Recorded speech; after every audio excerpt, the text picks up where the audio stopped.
When planning a caper, you need to be meticulous, going over every detail till the plan's flawless. But where's the fun in that? It's a lot more fun when everything goes to shit and nothing goes your way. This week we're talking about heists. Wow, one take. Nice. I'm getting better. What's a caper? It's like a heist, but it's a more fun word to say. Yeah, it's just old-timey get-together trying to rob something. Oh. It's like a So caper. aren't capers like, the little like circle thingies that are foods? Those are also capers. The English language is a mistake. English is a mistake. Hi, everybody. Welcome to 321 Binge. I'm here with my co-host, Faison. Yep. And my other co-host, Mr. Pink. Sure. He gives me Steve Buscemi energy anyway, so I think it makes sense. Yeah, right? yeah, that one makes sense. Yeah. Don't know how to take that one. It's a good thing. Yeah, definitely a compliment. I'm getting two sides here. This week, we're talking about some classic capers, some hysterical heists, some audacious robberies. I just tried to keep the sounds going. We're talking about heists. What are you doing? I liked it. If you didn't throw hysterical in there. Yeah. Maybe like heinous heist or something. Yeah, heinous heist. I couldn't think of anything with H, and I needed to be quick. Heinous. Heinous. Anus? Same shit, Tyler. Come on. Yeah, anus heights. Sure, okay. Anus heist? What are you robbing? So, Tyler, I think you're going to be opening us up this week as I force through this conversation. Faison might be opening something else up, but I don't know. Oh, God. We done? Yeah, we're done. We're done. We did our mandatory 15 minutes of bullshitting. Yeah. 15 minutes. I don't know how time works anymore, Tyler. It's quarantine season. Sure. Before I get into our first movie, anybody else rewatch the Rick and Morty episode? No. Nope, that's just you. That's just you. No, that would have been a good one for the heist because they're making fun of heist. We should have just put that episode in this movie instead of this movie. Yeah, we should have only just that individual episode of TV. Yeah, Rick and Morty's heist episode is definitely better than The Town. Yeah, so Tyler forced us to watch The Town. Well, I didn't force you guys. It still wasn't as bad a pick as like you picking Labyrinth. Okay. Labyrinth was not a good movie.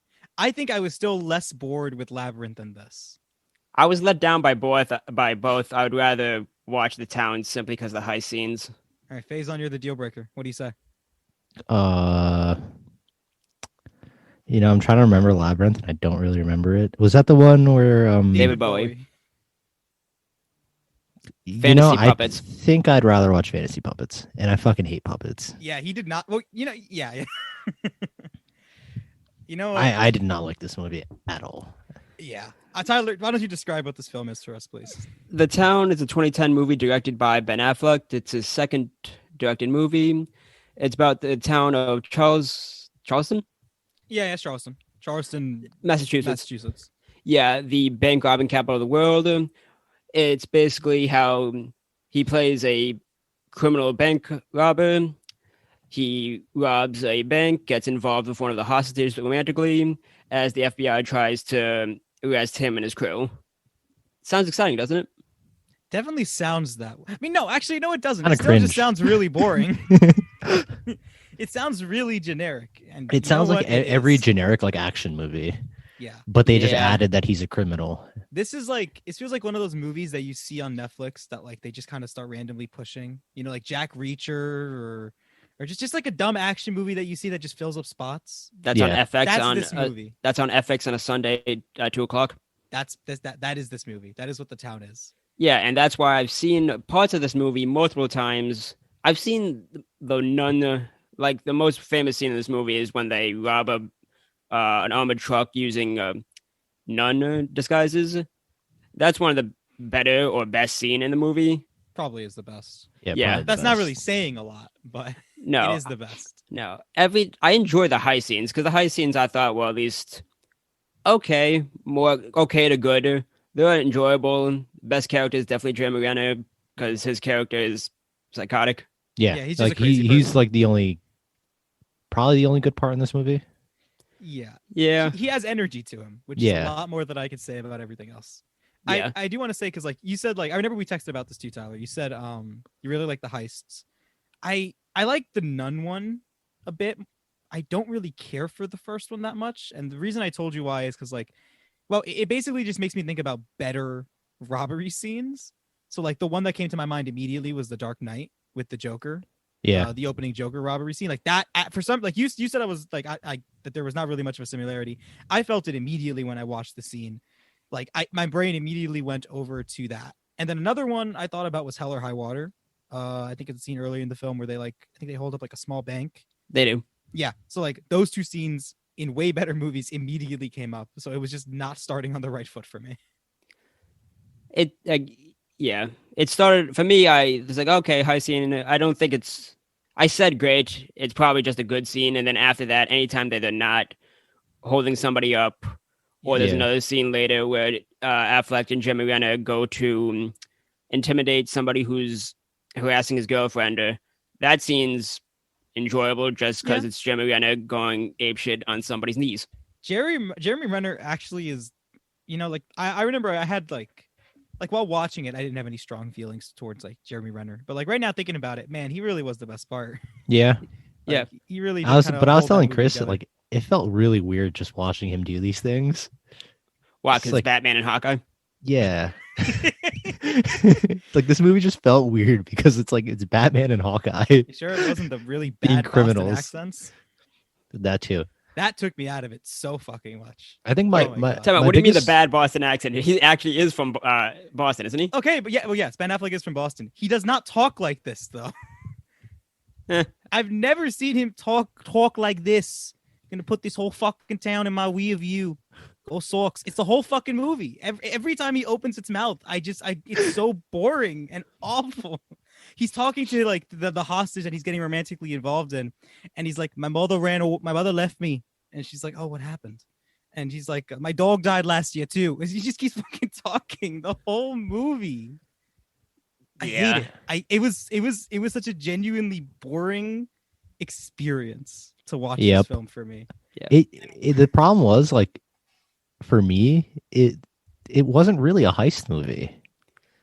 Not as much as I wanted it to be. Like the heist just felt like a secondary plot, which I mean they were. Yeah, like I was talking to Faizan about this right before we recorded that it felt like Ben Affleck wanted to make like a character-driven crime movie where it's about like this town and nobody gets out of this town and this town drags everybody down. But the characters are so fucking boring and flat and uninteresting to watch and just painfully undynamic that like they can't hold a story, which makes the rest of the movie really boring because it's supposed to be like motivated and pushed by them, except it's not. Like I just think it really hurts the movie by like trying to be more. Yeah. It's a weird thing. Like the movie's trying to be more than just a dumb action flick, but since it fails at doing that, it just becomes a dumb action flick. Yeah, I mean the whole romance was just stupid. It's so boring. I thought there's no chemistry. There was no chemistry. There was no chemistry. There was no reason for it to happen in the first place. If Ben Affleck had a brain, he'd just be like, "All right, I'm never going to talk to this bitch again." But for some reason, he was like, "I'm going to pursue a romantic relationship with the girl that we held hostage." Yeah, that's definitely a great idea. And John Hamm. Question for the room. Yeah. Which version did you guys watch? Because I watched, unfortunately, the extended edition. I didn't watch the extended edition. You had 2 hours straight? Yeah. Okay, he got off easy. There was nothing. I'm pretty sure. No, I saw the 2.5 hour one. I know there's one scene that was added because it's the same conversation about his mother, except in a different place. And there's another scene that was added was him going to an abandoned train car and shooting. Yeah, that that scene's 100% added. That's not in the regular one. I have to assume that wasn't in the regular one. Yeah, because that one did nothing. Yeah, I don't remember that scene. There's nothing to remember. He takes some Oxycontin and then like just shoots in a train. There's also like the strip club scene has like an extended version in the full film in the extended cut. Scene? Okay. Yeah, because like in I actually saw this part because I saw like the first 40 minutes of the regular cut, and then I ended up having to switch. Decided I want more. No, it was not my choice. I had to switch to the extended cut. And basically like I ended up like having to rewatch certain parts that I hadn't hit before because I was like, because the movie was shorter, so I was further ahead. And because of that, I was like, oh, okay, so I could see kind of what scenes they added. And in the original cut, like the stripper scene is like one section of like an ass moving slowly to a stone-faced Jeremy Renner. Yeah. Oh, so the opening of that scene. Yeah, it's like something out of 2001: A Space Odyssey. It's just going in slow motion, and then in the extended sequence, it's just like just doing coke with strippers. Yeah. Yeah. Just it's I mean, yeah, a smart cut. It doesn't do anything, and it's really long. It's like 45, 50 seconds of nothingness. So yeah, the extended cut does nothing. It does nothing. Yeah. So I'm I'm kind of glad that we all didn't watch the same cut, so no one can come up to us and say either A, the theatrical cut is better, or B, the extended cut's better. No, both cuts are bad. I don't get how this movie is so like well reviewed. I don't get it. The one I understand is Jenna getting a Best Supporting Actor. Yeah, I get that. Wait, this movie was nominated? He was. Well, okay, but like this movie had anything about it nominated? I mean, I looked back at who was nominated that year. I haven't seen any of the movies from the Best Supporting Actor category except this one. So, but he lost to Christian Bale. So like, there's no way he was going to win anyway. 2011. Okay, he lost to The Fighter. Okay. Huh. Yeah, like I mean, even on what is it on Rotten Tomatoes? 92, 93. Yeah, it's a 92 on Rotten 92. Tomatoes. Metacritic gave it a 73. I feel like you can put a shit to the 60s. Yeah, 60s feels like, for being. I'd give it a 0. 60s feels nice. Yeah, I'm gonna say. Yeah, probably 60s. I don't enjoy this movie very much. I didn't enjoy it. From the King's Speech, Jeremy Rush was nominated. Man, maybe it was kind of a slow year. Christian Bale's supposed to be great in that one, that Fighter. Wasn't Social Network 2011? Yeah, Andrew Garfield for some reason didn't get nominated that year. Yeah, I don't know why they decided to pick Jeremy Renner in this movie, this not good movie, this Oscar-nominated movie. He's Oscar-nominated. I don't think they count that towards the movie. Okay, I wasn't sure because I know either. For Suicide Squad they count the makeup.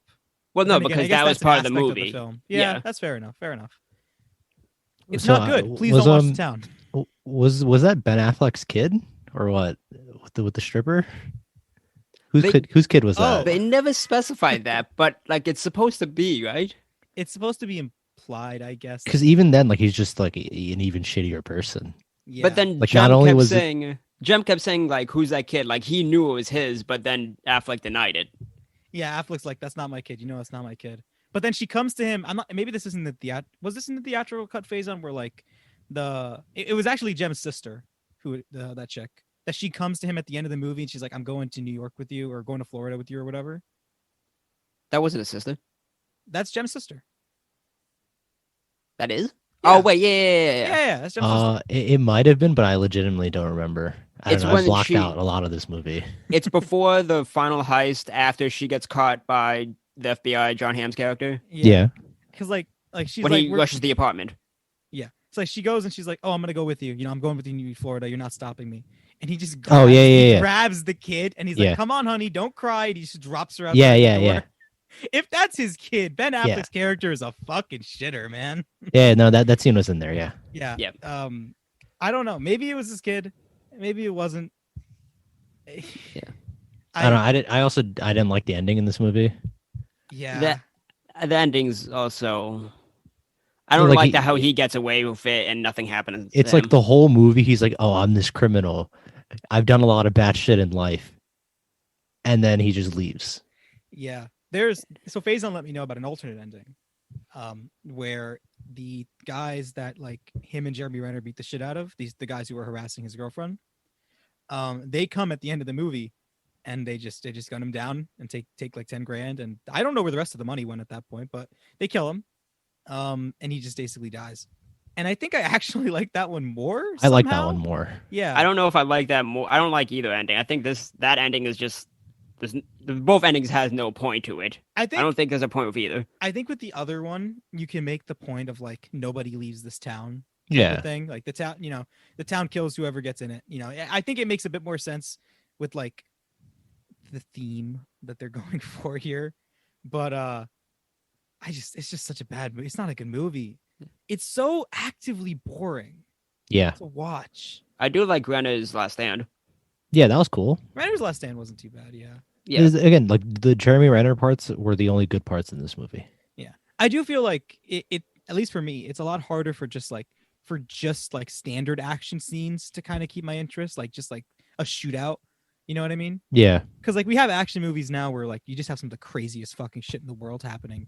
Like, you know, Infinity War and Endgame exist. I've seen the pinnacle of ridiculous shit going on screen, and I've enjoyed it. John Wick 3 yeah. Even if you want to keep it strictly to gunfights, I've to been more realistically, yeah, more realistically crazy with the.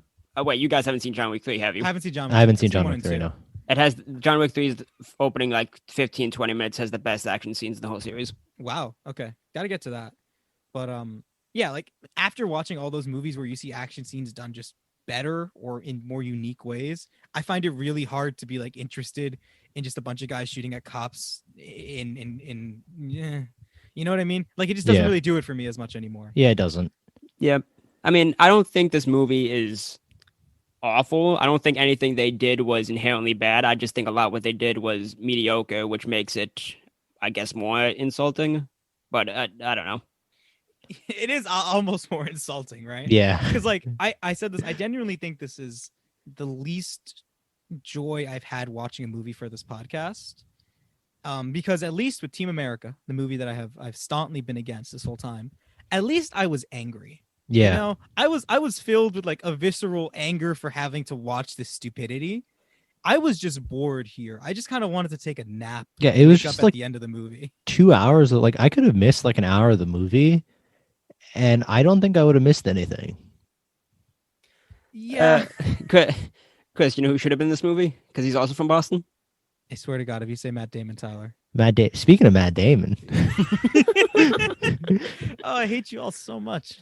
So much. Do I mean, you actually have anything else for this? I don't think so. This was just a solid, like 15 minutes of just bashing on this movie. If you guys listen, if you guys took anything away from this, just don't watch this movie, please. It's a hard skip. I will say that every time I saw I saw most of the back half of this movie on TV randomly before I actually saw the whole thing. There's a big gangster in this movie that uses a flower shop as a front. I thought he was a much bigger part of this movie every time I saw random scenes. He's in the movie in 2 scenes and then gets killed. Character. Yeah. Yeah, so do I. But like he has this whole monologue of it's like, oh yeah, my dad, like Ben Affleck's dad worked for him. That's how he got into the whole crime business. And then he reveals like, oh yeah, your mother died because I got her addicted to drugs and made like control your dad that way. And it's like that's the better movie. Why didn't you go into that? Yeah. I don't know, man. This movie did a lot of the wrong things. And even like the dialogue is so unnecessary sometimes. Like in that sequence, it works. That guy's speech, but like I mentioned the scene before where like Ben Affleck's talking to his girlfriend and he's talking about like how his mom disappeared, and it's like a good 7 minutes of him saying like, my mom left, my dog died the year before, my mom left, my dad's in jail, like my dad's in jail, my like, life sucks. It's like 7 minutes of him talking about like his life, and then later in the movie, I don't know if this is in the regular cut, but I know it was in the extended cut, he's talking to her again, and he's just talking about how he lost out at hockey, and that's in there too. I just don't care about you, Ben Affleck, and nothing you're doing is working to make me care. Yeah, his backstory was just kind of like boring. He was this like, all right, his mom left, okay, like that's an interesting plot point. Yeah, it's not told until like 3/4 of the movie's over, but yeah. And then he was a D1 hockey player that got drafted to play hockey, and then he went into crime. Yeah, he was too angry, and he lost it all. And that's why the town. And then he got it all back. I don't know, man. It wasn't good. It wasn't good. It wasn't good at all. All right. But speaking of Matt Damon. Speaking of Matt Damon, our next movie is the father of all modern heist movies, Ocean's 11. We follow a man named Danny Ocean, who just got released from prison, meets up with his old buddy, Rusty. Brad Pitt. Rusty. And basically, they bring together a crew of 9 other people, hence Ocean's 11, making 11 in total to rob the Las Vegas casinos. The Bellagio, the MGM, and the Mirage. Yep. And it's very fun. Yeah, I like this one. I like this one a lot. It's nice to be talking about things that we enjoy again. I missed it. Yeah. Yeah, this is why we shouldn't do any worst of episodes. I don't know. Oh, that many. That many. No, We should do that nice many. If we're gonna do a worst of, I feel like we need to do it with just all bad movies. Yeah. Yeah. Got to keep the catharsis going. Yeah. This, on the other hand, this is actually a pretty good movie. It's very it's very entertaining. Yeah. It's like very, like the energy of everybody and the chemistry is real fun. Yeah, has great energy, great chemistry. It has a great style to it. Yep. There's like a jazz soundtrack playing over the whole movie. The editing's fun, direction's fun. It's just like it's a joy to watch. Yeah, actually. it's got a star-studded cast. Star-studded, absolutely. And see, I told you the guy who did Contagion can do a good movie. Yeah, that's right. This is the guy who did Contagion. Yeah, this is pretty good. I like it. You could make the argument, like, it's actually funny. This movie has so much more like life than Contagion does. I get that they're, Contagion's trying to be a lot more serious. You want to make the joke with life in Contagion? No, I'm above that. Mm-hmm. But like Contagion, I get it. It's trying to be serious, more serious topic, so it kind of comes off as like, I guess the seriousness in Contagion comes off as a bit boring to me. Whereas here, kind of like the cast is having fun, the direction is fun, the music is fun. There's just more of an energy to deal with here. I will say that like not every member, most members of the crew have pretty much all of zero character. Yeah, they said, "You son of a bitch, I'm in." Yeah, it is. Yeah, that's a good way to put it. I'm telling you, we should have talked about that Rick and Morty episode for a little bit. I would happily have replaced. The problem is it's been so long I don't remember it 100%. Yeah, I don't remember it 100%. I should have watched it. I would have happily replaced the town with that episode. I mean, the whole point of the movie is that Dan Harmon hates heist movies, so he goes through all the tropes with the "you son of a bitch, I'm in," and then the ending is ridiculously confusing. Like, oh, it was all part of Rick's master plan, which, when you think about it, makes no sense because it can't make sense, but whatever. It's a heist movie. Yeah, and and Morty's trying to sell a heist movie to Netflix. Yes, it's all coming back to me slowly. Damn it, we should have watched that episode. Yeah, Tyler, why don't you tell us? I thought about it yesterday. I thought about it yesterday. Why didn't you tell us yesterday? We didn't do this till today. Timing. It's a 20-minute episode of Rick and Morty. We could have found the time. I forgot. While we were waiting in the call for 38 minutes. There it is. There it is. God. I have no high ground today, so. You have no high ground today. No. But yeah, like a lot of the characters are kind of just like, they're just there. Because they don't have much. Because like Tyler said, it's literally just like, hey, you want in on this heist? Yeah. And it's kind of like for some of them, it's okay. Like Bernie Mac he's like a really charming actor. So I think for some of them, is really fun. It's fine because like they worked together before, so like, or they know each other. Yeah, I mean, I feel like it kind of like the brothers, varies. Like Casey Affleck and the two brothers that are always bickering. Yeah. What about them? Like you said, like how they work together. Like they don't really have any characteristics besides that. That's the only thing they have going on. See, I feel like those are the two most boring. Do you think? But I was talking about how you guys were saying like "fuck it, I'm in." Like it made sense for some in the case of like a lot of characters because they've worked together before. Oh, okay. It just doesn't make sense for the acrobatic guy. Yeah. The acrobatic guy didn't make any sense. He was just working like at his normal job, and they're like, "You want to commit a robbery?" And he's just like, "Yeah, fuck it. What else are you gonna do on a Thursday?" You son of a bitch, I'm in. Well, like most of them were already like criminals and stuff like that, right? Like, so it's fine. I just feel like the drivers who are always bickering are like the most boring. I mean, I still forget that that's Casey Affleck, even though I'm aware that it's him. I just I don't know. I just found them to be the most generic and uninteresting of the group. At least everyone else kind of had like something, even if it's just like a bad, British. Don Cheadle had that horrible accent. Like, what the actual fuck was that? I don't know. Yeah, man. I forgot about that. I don't know what the hell he was doing with that one. I wish I knew what that was. If there's been any through line so far today, it's been bad accents and Affleck. One of the two Afflecks. Yeah. So a very weird through line, but it's certainly one we have.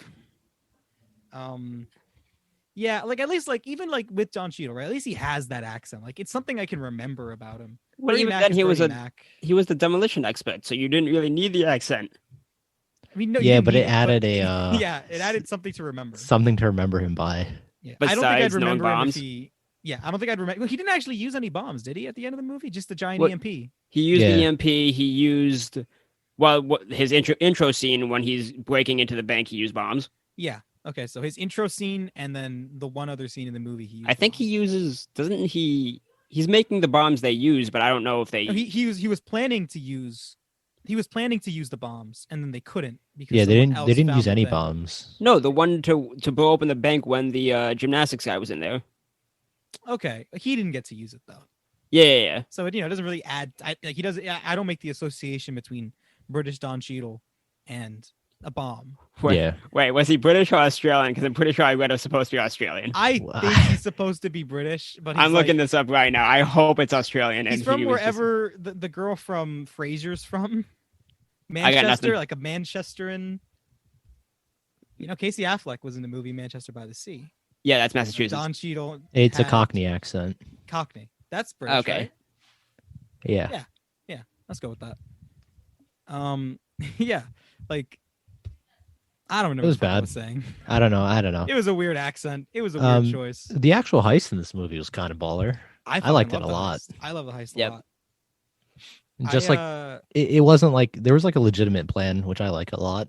Yeah, and it's not even just a heist for money. He just wanted to screw over the guy who's now with his wife, his ex-wife.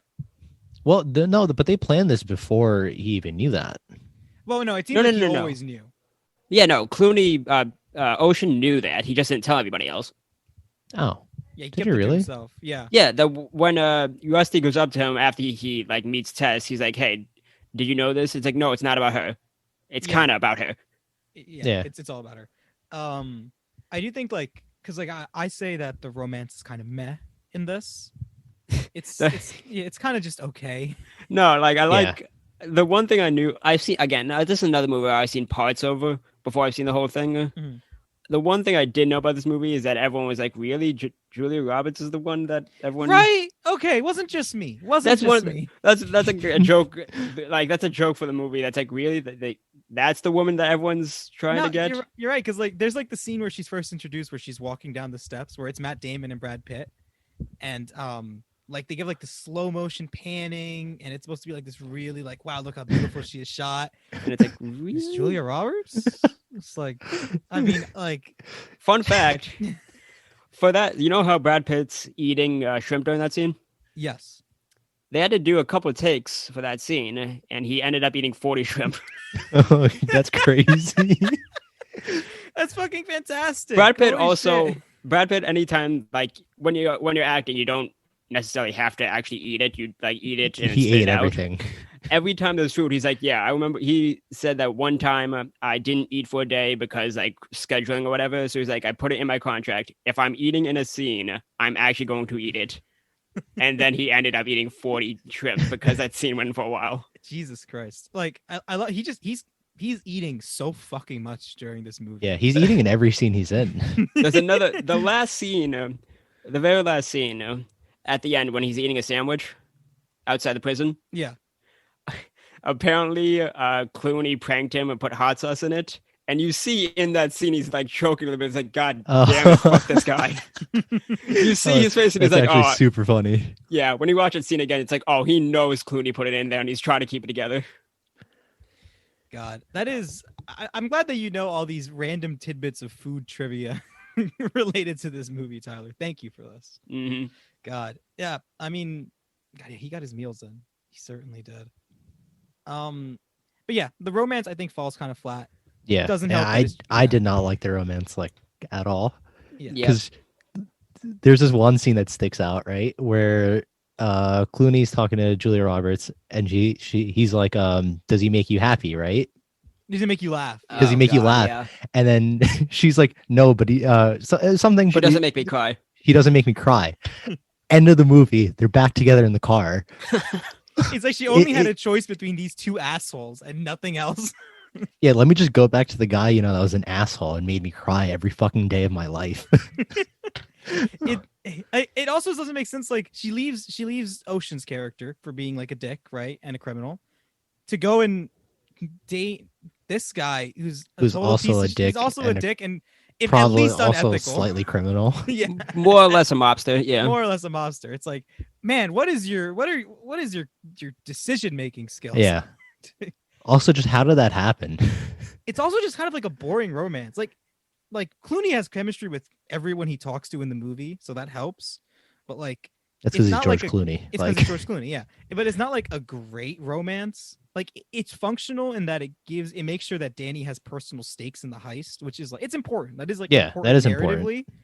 But damn, I wish it could have been done a bit better.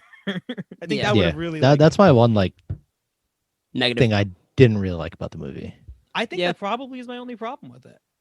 I've seen some people say that they feel like it's too much build up for the actual heist. I mean, you're robbing a casino that has $150 million in there. Yeah, and you get to see every step along the way. And it's not as boring. Yeah, I think that half the fun is watching like the planning. Yeah, like, and the payoff is like great too. Yeah. Like you see them like they're faced with an issue and they kind of like slowly overcome each and every like obstacle. I like that way they do it here, where it's like, oh, they have cameras, they have guards. Well, here's the solution to that. Here's the solution to this. Yeah, I find that way really enjoyable. I like that the actual heist, they gave you like enough misdirection so you didn't fully know what was going on. There was a lot of scenes where I thought I can't remember off the top of my head, but there was definitely a bunch that I remember thinking like, oh, is this gonna happen? Like when the old man pretends to get sick. One of the people on in their Ocean's 11 team, he's an older guy who's an actor, and he pretends to have a heart attack. And when he first started getting sick, because there's a couple scenes of build up of him coughing into like a napkin and something like that, rag. I'm like, oh, is he actually gonna like genuinely have a heart attack because his old age? Because we've seen him taking medication, in the movie, and then that's gonna be like a wrench thrown into the plan. But no, actually, it was a part of the plan. Yeah, so I think that was just like a great like subtle misdirection. Like you just kind of start thinking about things a bit differently, and then it's like, oh shit, no, wait, that's not what it was. Yeah, and then like the whole like staging the fake robbery video. Yeah, I like that a lot. Yeah, the SWAT team was the actual one that stole the money. I like that. Yeah, it's good. It's a great heist. Yeah. Like I haven't seen a whole lot of heist movies. I think actually these are all the heist movies I've properly seen. Yeah, these are probably all of them I've seen. Because I've not even seen any of the Ocean sequels or the spin-off. Well, I've seen the sequels, but I haven't seen the newest ones. I think those are the only ones I've seen. Yeah. Like I guess so it's weird to say that this is the best actual heist that I've seen, but this is the best actual heist that I've seen. Not include like in terms like of the heist movie or heist No, scene? just a heist, like the actual plan and strategy of robbing a place. This is the best one. Yeah, because I haven't seen any more. But I mean, it's a really good one, and I think it's probably going to hold that title until I see something really good. Yeah, that just reminds me to go back to The Town. One of the comparisons that critics made was between The Town and a movie that I now know is a heist movie, and I wish I knew before. Heat. I wish I knew that was a heist movie before. That would have been much better. I didn't know that was a heist movie because all I know is Al Pacino and Robert De Niro. Yeah, like that scene where they're at the diner. That's all I know. Yeah, I didn't know it was a heist movie. But once I figured it out, I was like, oh god damn it, that would have been a much better pick. Yeah, I mean, I remember I was saying Fantastic Mr. Fox. As my pick, which also I guess I've seen that one. But that's a really good heist movie too. It's a great movie. Yeah. They were definitely better picks. Yeah. But that's what we have volumes 2 for. Yeah. That's what we have sequel episodes for. One thing I will say about this is Matt Damon is in this, but he's not as big as player as you would think Matt Damon to be. He's just besides being the gaming commissioner impersonator, what is his actual job in this? Just that? To lift the he steals something from the guy. What was it he steals? From Bernie Mac? No. He pretends to be the games commissioner. And then when Bernie Mac like stands up and like scares him, he like jumps towards because he accuses him of racism, but yeah, he accuses him of racism. And he jumps towards the guy who owns the casinos and he swipes something from his pocket. Is it the key card? I think it might have been a key card or something. I actually can't remember. I don't remember. But he steals something. That was his whole purpose. He's like a really good thief. He was a pickpocket. Mm-hmm. And like apparently his dad had worked with Ocean in the past. Yeah, that's why he grabbed onto him in the first place. And I'm kind of curious. Had Matt Damon done a lot before this? This movie came out in 2001. So Good Will Hunting was 97. Yeah, you're right. Okay, because this is just like such a small role for him that I would have almost expected like this to be a much earlier film. Although I guess it is still kind of early. But like I think the next year he did he started the Bourne series. Huh. That's really probably like part of his claim for fame there. Bourne? Well, I mean, he won I mean, yeah, that made out him like a bigger acting star, but he has an Oscar for Good Will Hunting, so. Yeah. I mean, Good Will Hunting is a fantastic movie. Actually, wait, that wasn't even his Good first Will movie. Hunting instead of The Town. That wasn't even his first movie, never mind. What was his first movie?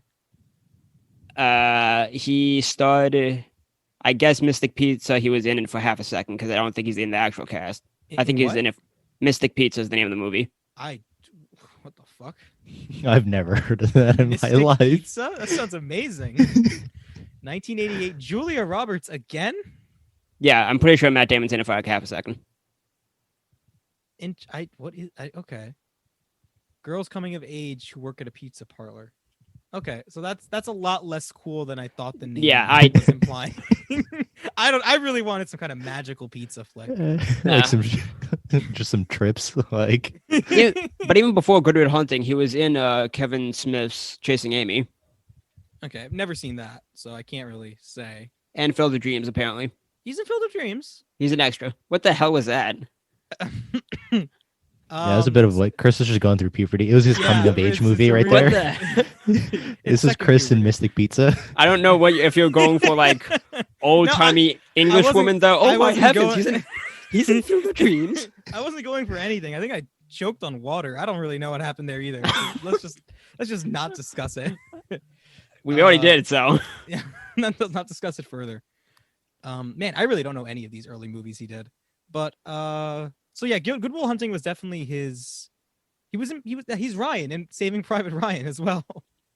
Yeah, but he shows up for that in 4 seconds too. Yeah, I guess that's fair. He's in Dogma, but that doesn't really count as a big movie. That's another Kevin Smith. Like him and Ben Affleck, really not started their movies with Kevin Smith, but Kevin Smith really worked with them a lot during both the beginning of the careers. That's interesting. That's actually kind of interesting, yeah.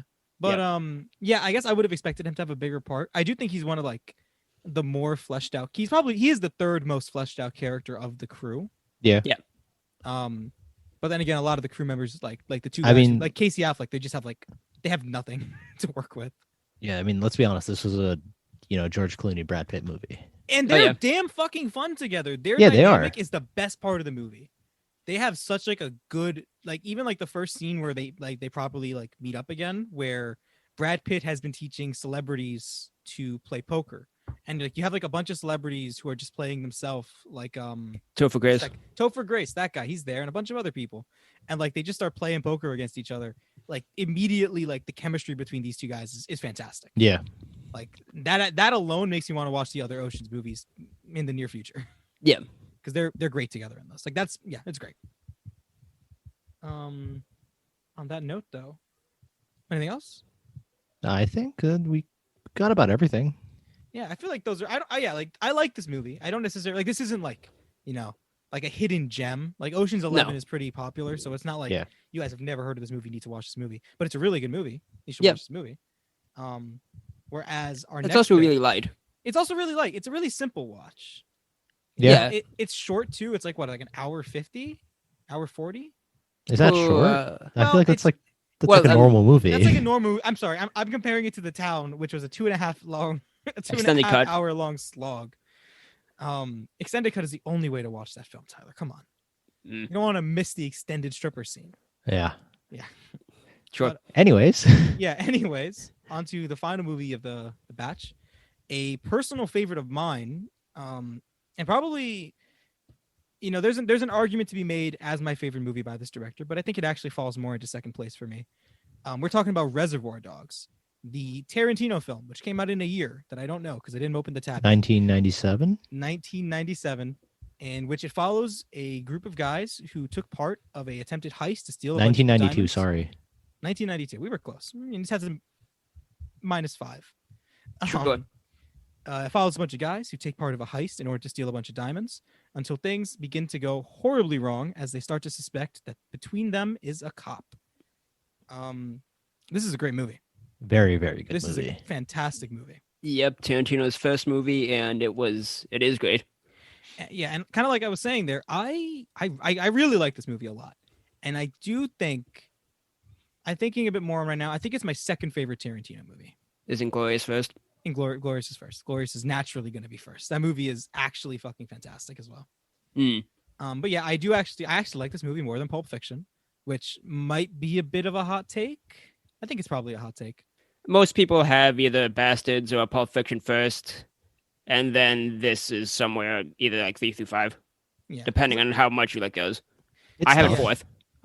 What is your Tarantino list, Tyler? Because I know we've talked about Tarantino movies a lot. Bastards, Pulp Fiction, Once Upon a Time in Hollywood, and this. Bastards, Pulp Fiction, Once Upon a Time. You really like Once Upon a Time in You like the British woman came back. You like Once Upon a Time in Hollywood a lot, right? Yeah, I get why people wouldn't like it because the plot is barely there. It's really internal between each character, but more so, I just like the whole atmosphere and hanging out with those characters. I really enjoy it as well. I think it actually might be. That's actually my fourth one. So you know what? It's okay. I think it's my fifth one because I'm thinking about Jackie Brown. Jackie Brown is actually an underrated Tarantino movie that nobody talks about. That's the one I haven't seen. So it's super. Nobody talks about Jackie Brown. Fantastic Tarantino movie. One of my favorites. Yeah. But that isn't like, Tarantino has a pretty famous catalog of films that he's worked on. Faison, have you seen a bunch of them or? Tarantino movies? Yeah. I've seen Pulp Fiction, Inglourious Bastards, obviously Reservoir Dogs, and Django. Django, forgot about Django. Yeah. I think that's really it. I haven't seen I wouldn't say I've seen that many, but I've definitely seen the more popular ones. I think that's literally half, because he has 10. Yeah, he has 10 movies. So yeah, I haven't seen Once Upon a Time yet. Once Upon a Time's good. Yeah. I think that his movies can there's variation between them in terms of quality. I really don't like Hateful Eight.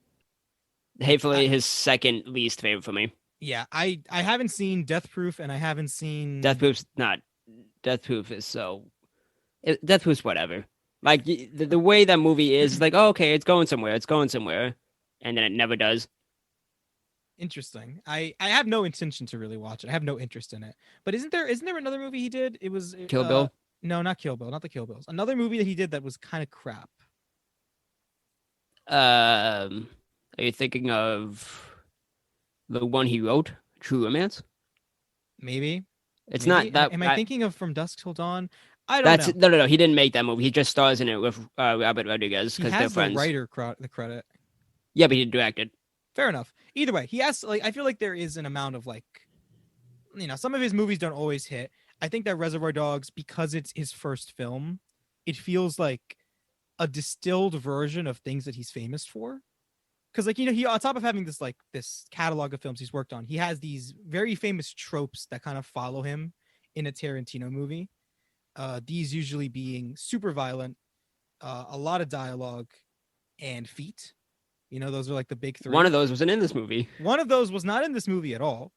And then I feel like the violence was pretty subdued overall. It wasn't Kill Bill levels of insanity, or even Django or Once Upon a Time in Hollywood. The violence doesn't feel as over the top as he's famous for. This is his least violent movie, and that's probably no, wait, is it? Death Proof is pretty violent. Kill Bill is out. Maybe Jackie Brown. I don't remember too much in that one being too violent. Maybe this is his second least violent, considering the fact that there's a torture scene in this. Yeah, but that's saying a lot. That's saying a lot. But it's still the torture scene is great though. It is great, but it's still it feels like he I don't know, because it almost feels like because he wasn't so the idea of ultra violence wasn't attached to him because this is his first film and it wouldn't be yet. Because of that, the movie has less violence. You get what I mean? Yeah, because it hadn't become such a trope, it wasn't in the forefront at all. But he pointed at during the movie, when the movie came out, people called out the violence, and he said, "Oh, okay, I don't care. The guy's torturing a cop. If you are disturbed by it, good. That's the point." Yeah. Interesting that people called that out, but I guess they're the shots of what's left of the guy's ear, which is nothing. It's you see the actual canals because the ear's gone. Yeah, there's a scene where a cop gets his ear cut off in torture, and I think the actual cutting itself is actually done off screen. Yeah, you don't see him saw it. The camera yeah. pans away, which is not what I'd expect from a Tarantino movie. But I think that's what adds catalog. To the. No, I agree. I prefer it this way. Yeah. But just given his current catalog and the famousness of ultra violence and his stuff, it almost surprises me it does surprise me that they cut away from that. Like, not even cut away, but panned away. Mm. Another thing though that he's famous for that does stay in this movie is his use of dialogue. And that is like arguably his strongest thing as a writer. Yeah. Is dialogue. Really good dialogue in this. It's always so natural. Yeah, nothing felt like forced or out of place. The whole intro scene is about nothing important relating to the plot. It's just a funny conversation. Yeah, like Tarantino does conversations about nothing really well. Like that's, I think, probably like in terms of the writing, that's like always the strongest thing. Like there's just nice flow to it. Like you can just listen to it and everything just kind of flows really well and you're just there. The conversation's fucking irrelevant. It's about Madonna's song Like a Virgin. It's completely unimportant to anything that's gonna happen in the rest of the film. Or about it's just kind of Mr. Pink just not tipping. Yeah, Mr. Pink, Tyler, just not tipping. You racist bastard. That had nothing to do with that, Tyler. That was. I see. Now I get why I'm Mr. Pink. You bastard. No, you just remind me of Steve Buscemi. It has nothing to do with that. Nothing to do. You know, one thing I did notice from that first scene was that it was actually Mr. Orange. He was the one that called him out for not tipping. Was it Mr. Orange? Yeah, he ratted him out. Nice. Spoilers. Mr. Orange is the rat in this movie. So that is that's actually fantastic. I didn't even notice that. But yeah, I know. I rewatched the intro scene because I wanted to like replay the conversation, and then I noticed that it was him. Huh. How fitting. That is actually super fitting. But like that conversation always reminds me of like the more famous, and I've seen that I prefer more in Pulp Fiction, the Quarter Pounder with Cheese. Yeah. Where they're just talking about a burger. That's it. That's the conversation. Just talking about a burger. It makes really good opening scenes because that's the opening too. No, isn't it? That's not the opening. The opening is the couple talking about robbing the place. Oh, right. Damn it. And then either way, that conversation is good too. Yeah. I mean, it's also a great conversation. Don't get me wrong. Yeah. Like again, it's just the dialogue. There's like a flow to it, you know. Like it doesn't. Everything flows really well to listen to. I don't know how to describe it feels natural. Yeah, it sounds right to listen to. Like it's like a conversation you hear on the street. Yeah. It's really good. It's really good. I think that's, again, I've said it before now. It's like a strong suit for him. And another thing that he's famous for that he does in this movie is non-linear storytelling, right? Where we start the movie with these guys talking. The heist is already planned. And then we cut forward till after the heist has already taken place and everything's gone to shit. People are bleeding. People are dead. Whole thing's a fucking mess. And then throughout the movie, we keep cutting back to each individual member's history, pretty much, and kind before the heist. Before the heist, and how they. We never see the heist in the movie. Never see the heist. We only see before and after, and that's it. I like that a lot. I think that's really good. I love it. I absolutely love it. And this is probably, I told Faison I had a bit of a hot take. Because, you know, he's famous for doing, I'd say, non-linear stories at this point. Most famously for Pulp Fiction. He's only done it twice. Didn't he do it in Hateful Eight?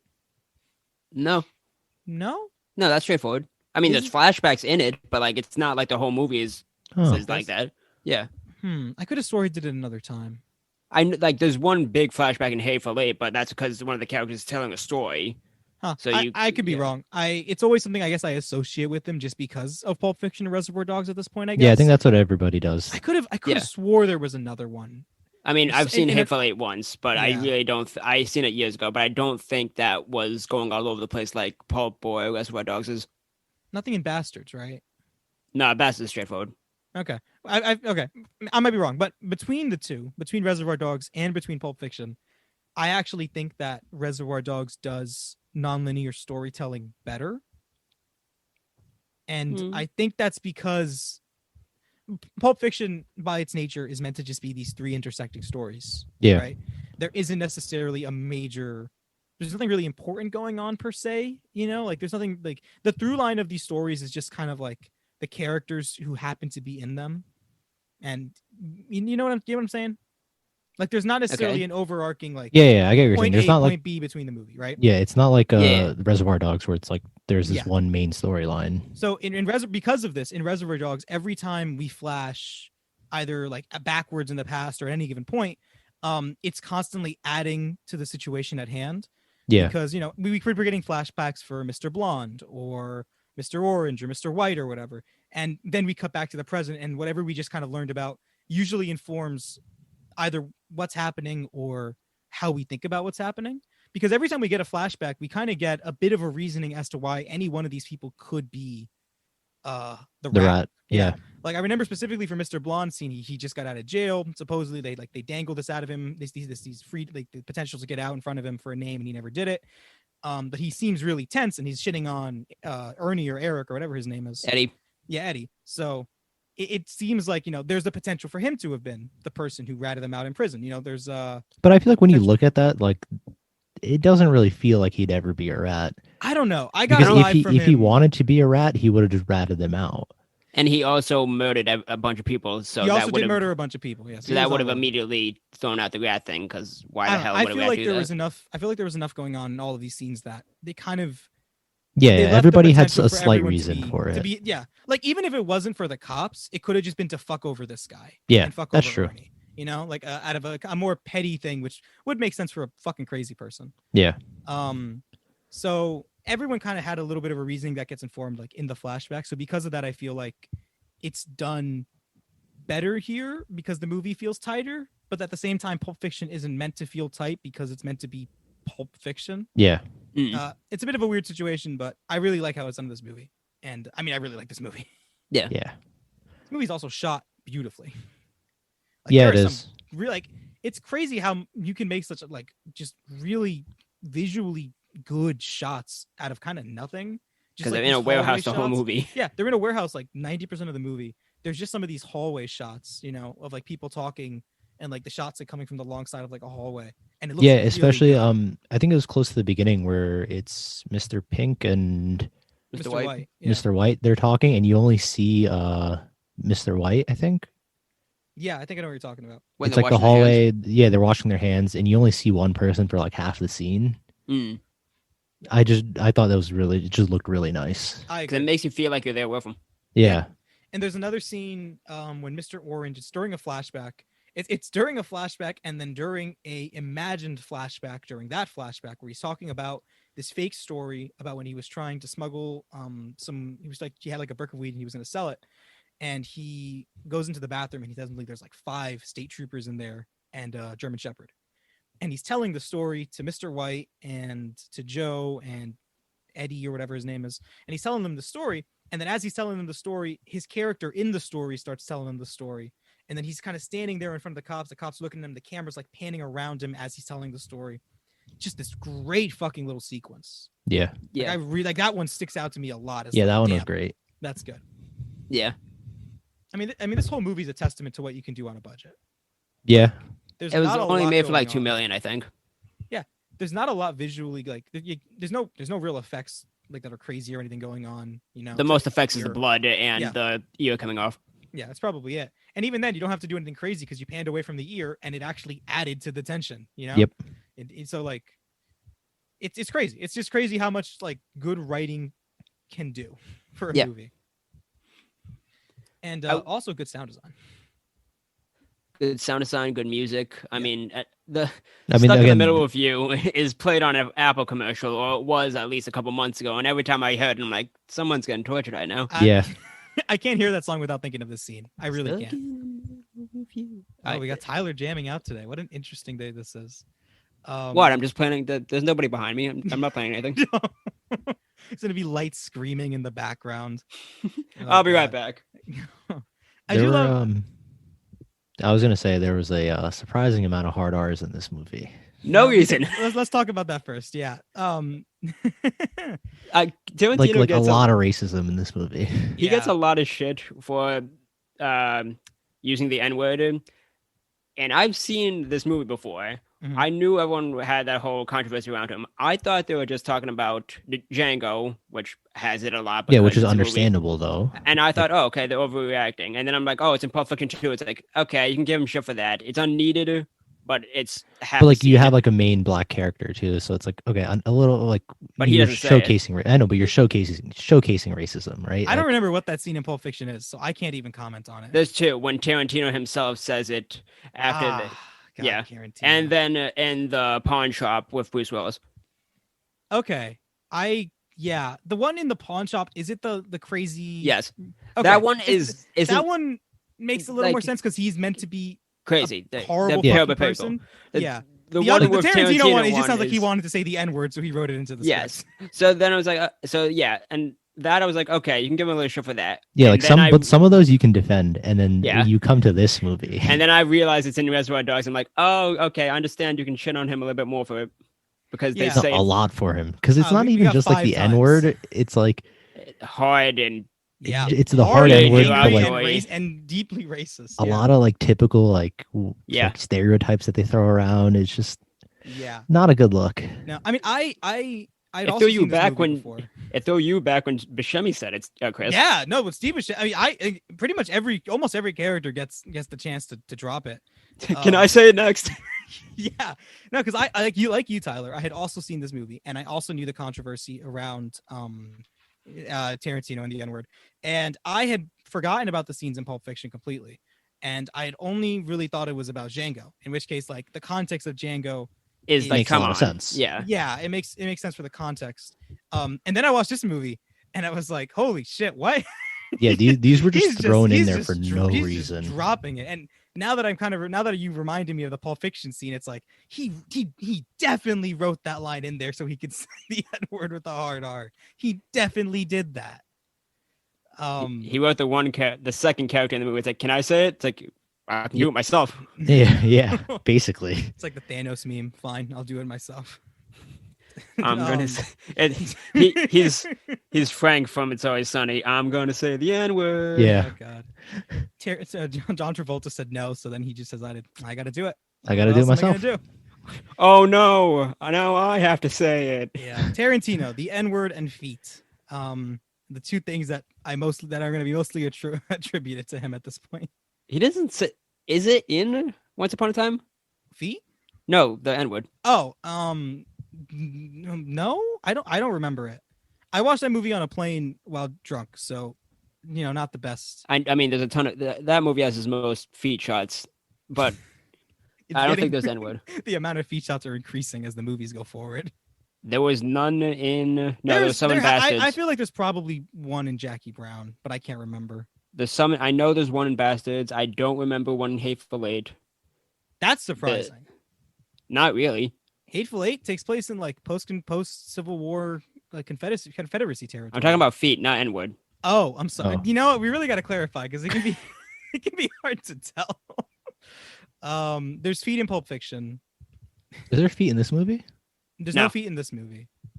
Kill Bill, yes. Feet in Kill Bill and Kill Bill 2.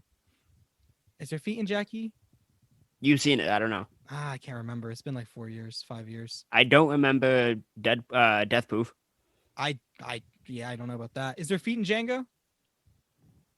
I don't remember. I don't think so. At least none.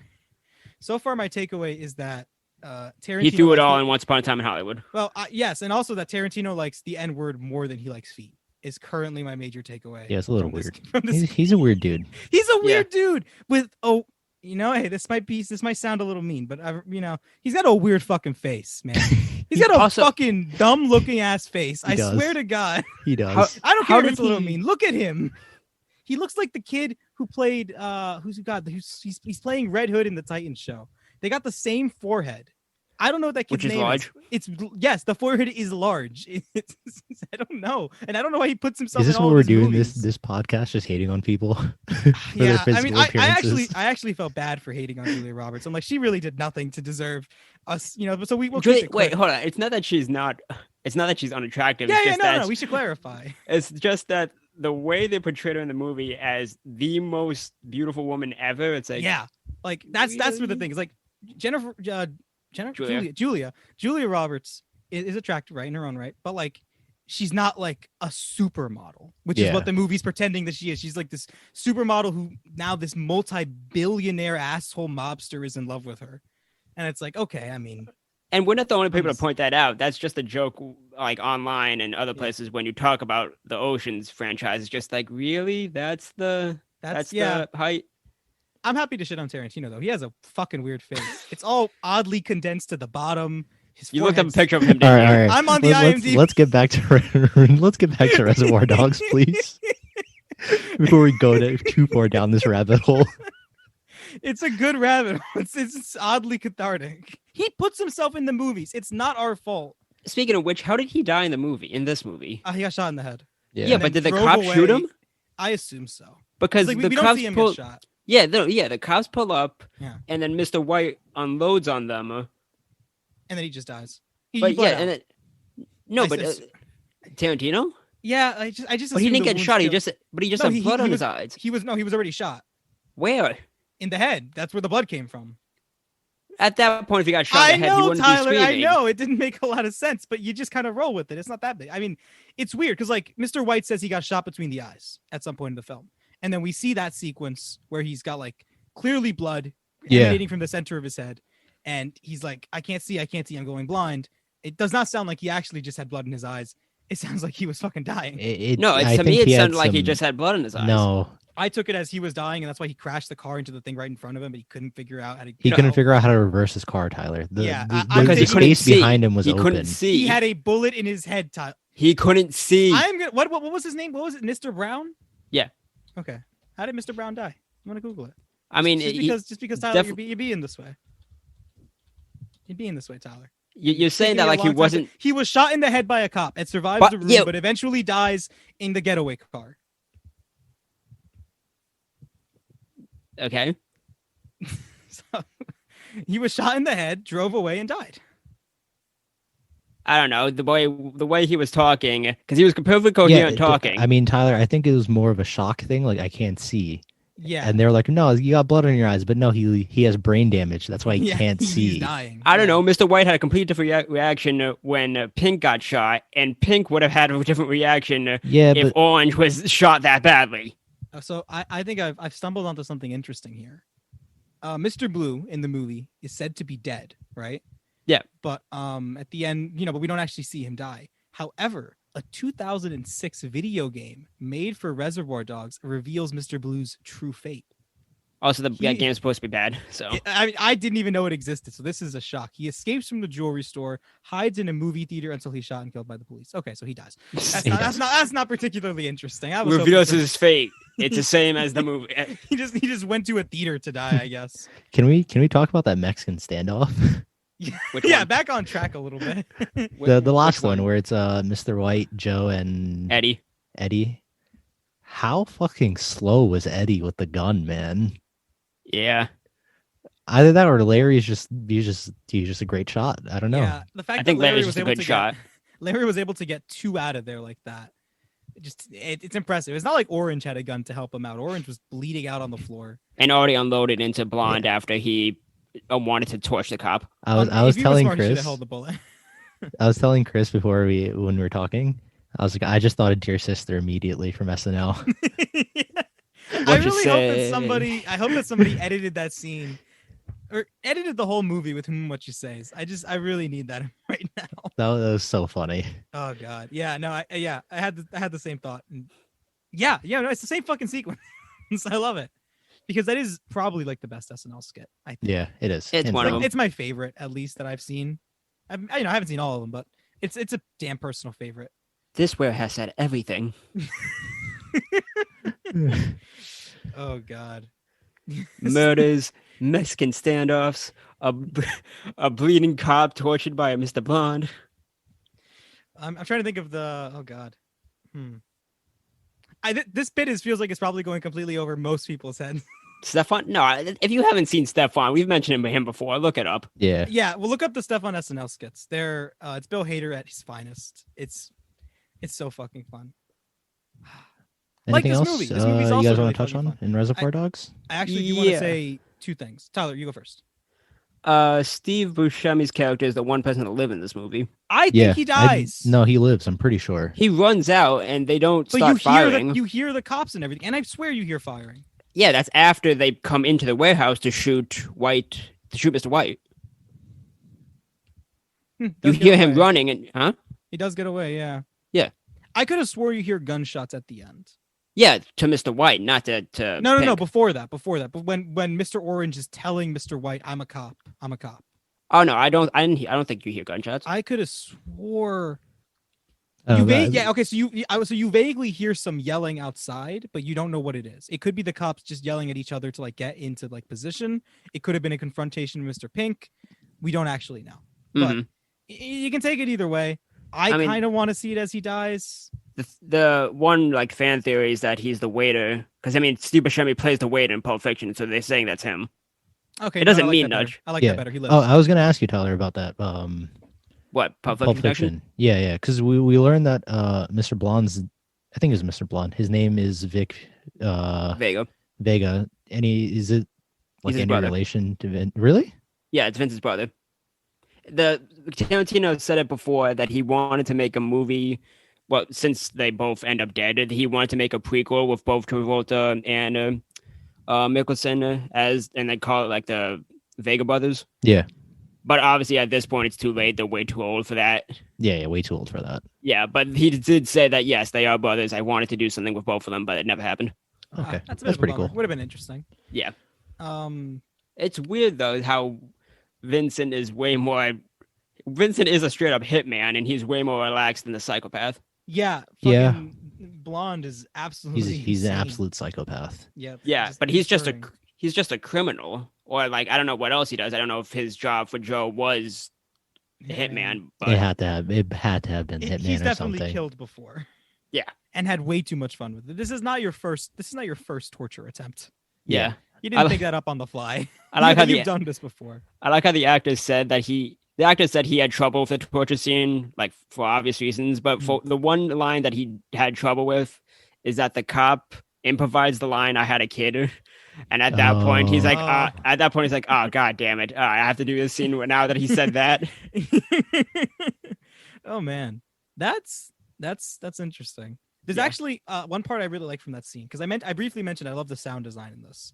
And I do. And I really love in that scene where like he walks out of the warehouse to go get gas from his car and like the music like just stops playing for a bit. It like fades out. Yeah, it fades out and then he walks back in and it fades back in. Yeah, like that's such a small touch, but I fucking love it. And there's other scenes in this movie like where like just like the background sound, like at the ending scene where you hear the cops like coming in and it sounds maybe like they're confronting Mr. Pink. You can't really tell, quite frankly, or at least I couldn't fucking tell, quite frankly.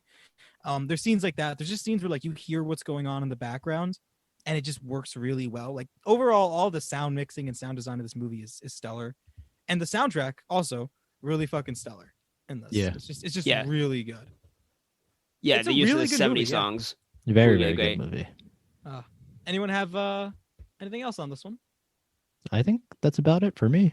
I think that's it for me too. Tyler? Yeah. Nope. It just kind of makes me want Tarantino to do a modern day setting again. Because I don't think he's done a modern day one since... Has it really been since Pulp Fiction?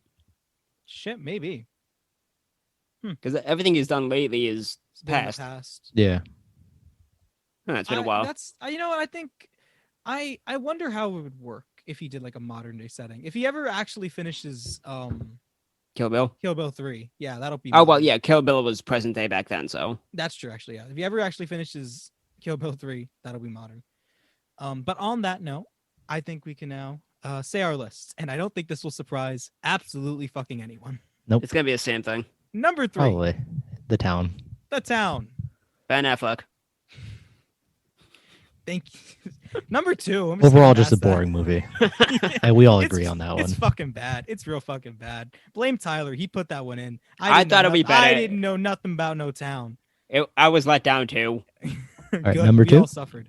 Oceans 11. Tyler? Oceans. Yeah, I might have to go with Oceans. Yeah, it's fun. It's good.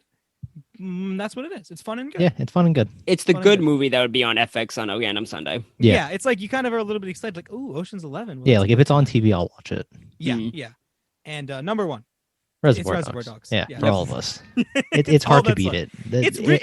It's the most well put together film here. Yeah, by a lot. It's a heist movie that doesn't show the heist, but even then, you still get everything about it.